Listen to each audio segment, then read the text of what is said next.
Well, there's a lockdown going on, so I may as well do what I can to entertain both myself and all of you.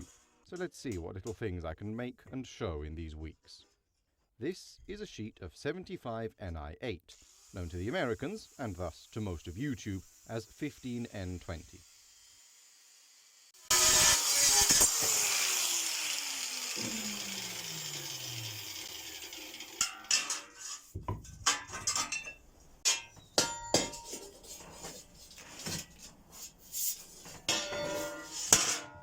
This is a sheet of EN42J, which I think translates to 1085. I like to clean up the steel as much as I can before stacking them together.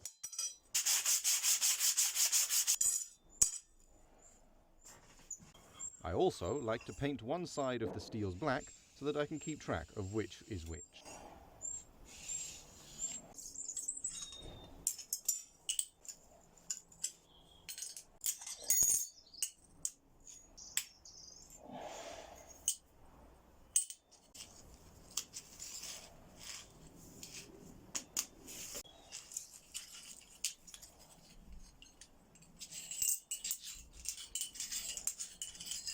And here you can easily see that the layers alternate correctly.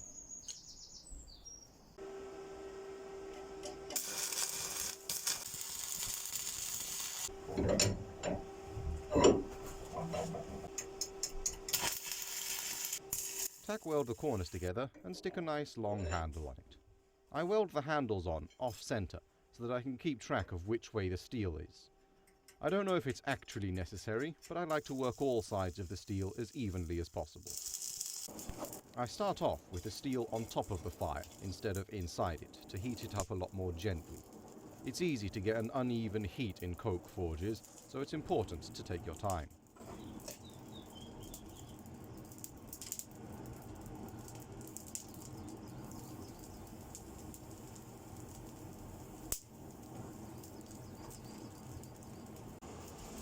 This is a little homemade fly press I made.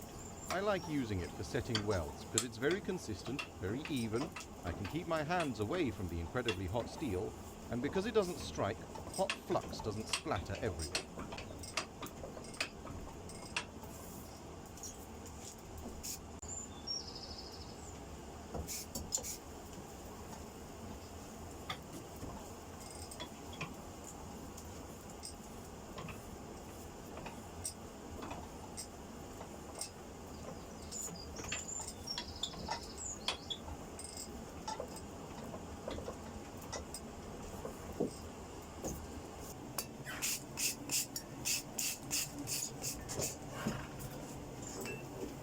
Someone remind me to fix those holes in my apron.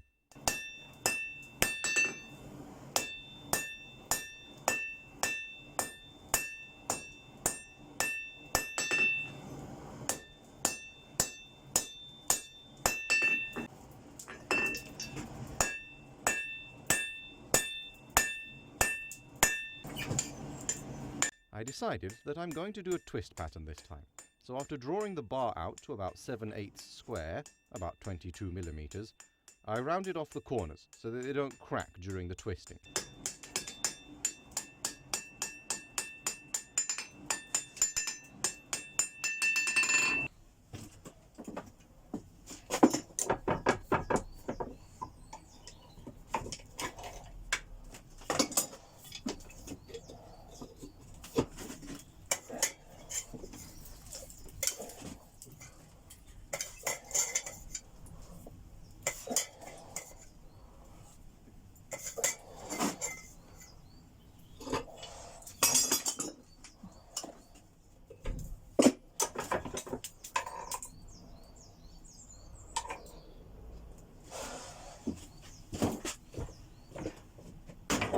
After a cup of tea, it has cooled down enough and it is time to start grinding away a bunch of steel. If you forge it, as it is now, you get a simple looking stripy pattern, but if you grind into it enough, you get some more interesting cross shapes. This is also a good time to get rid of any little cracks or delaminations that may or may not have appeared. I may or may not have had quite a few of them.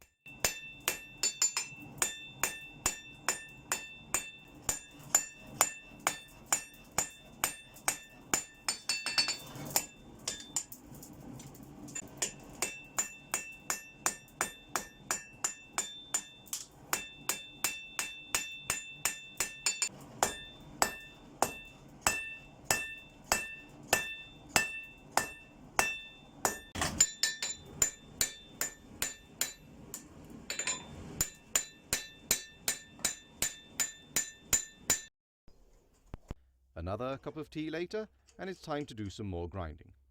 Once again, any little cracks or delaminations have to go, and this little dagger is now about 2 inches shorter than I was aiming for.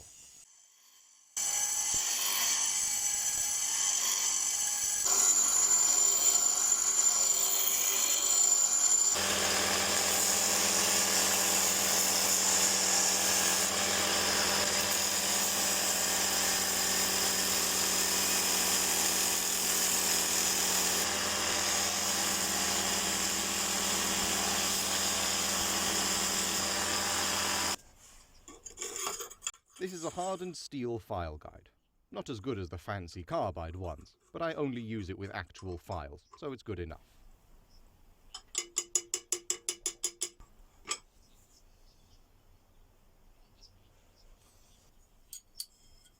I put a little copper washer between the tang and a vice jaw, so that it's clamping right where I'm filing.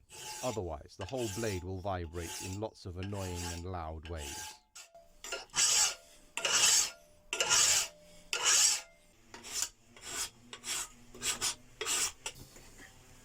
The tang, right up next to the ricasso, is now a nice 4 millimeters thick, but the rest of the tang is 4.5 millimeters thick, so I have to draw file it down to size.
This is an old bit of oak countertop that I use for handles that I don't particularly care about, but still don't want to be rubbish.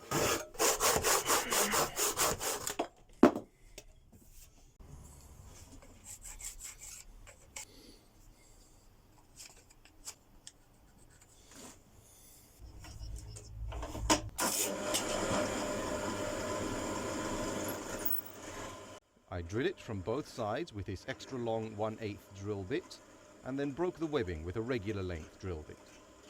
There was also a lot of fiddling with a jigsaw blade held in some vice grips in order to get it to fit.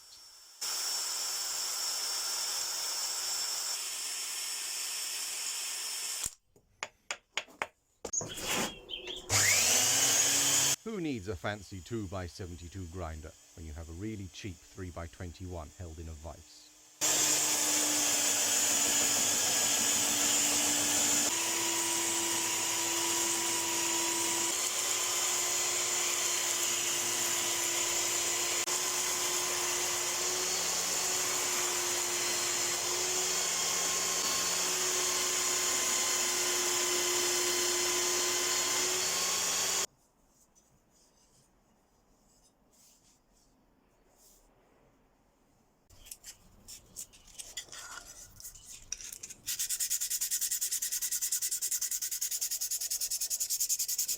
Time to work on the guard. This is a length of 304 stainless. See? Says so right there.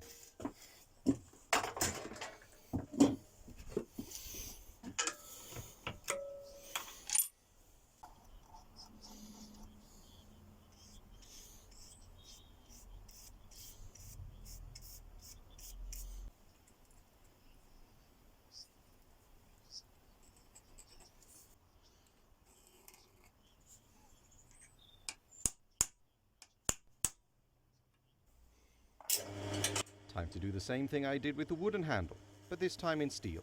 Drill holes, connect holes, make them nice and square.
Right, time to finish the blade.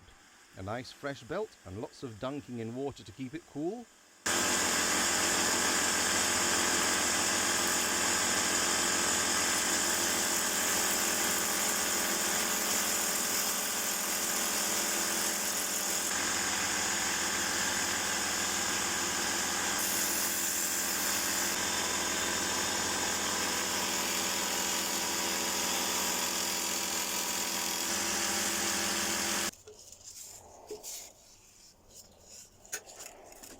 After grinding comes polishing.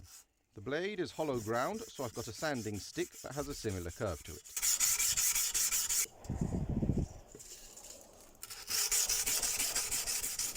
Here you can see a 60 grit hand sand finish versus a 40 grit belt sander finish. If I'd had a bit more material, I would have had a go at forging the end of the tang round and using a die to cut threads onto it. But alas, there is not quite enough, so I'm going to have to weld the part on.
It's very important to clean the blade thoroughly before etching.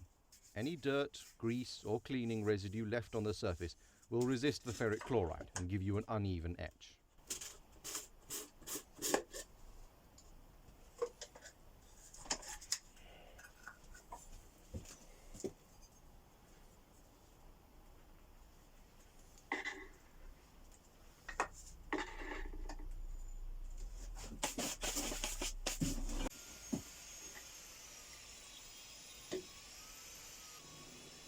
After ferric chloride, I give it a quick wipe and left it in some baking soda water to neutralize the ferric chloride.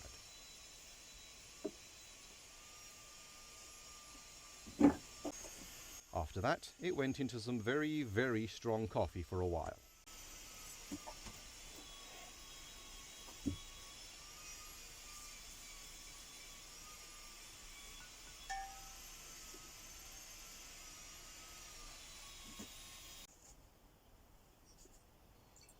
One final wash and wipe, and we have our blade nicely etched.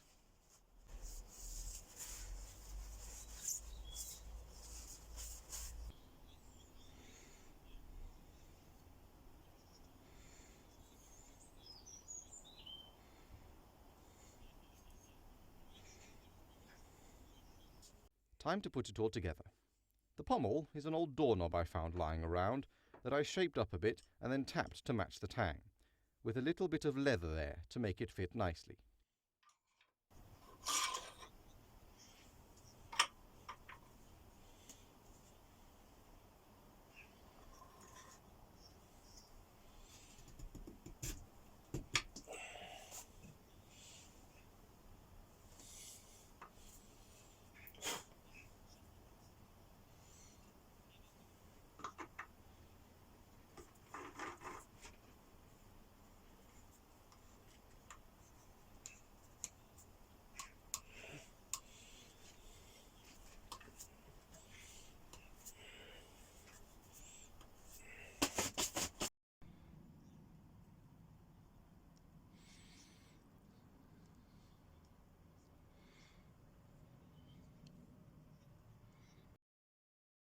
A quick little sharpen and we're done.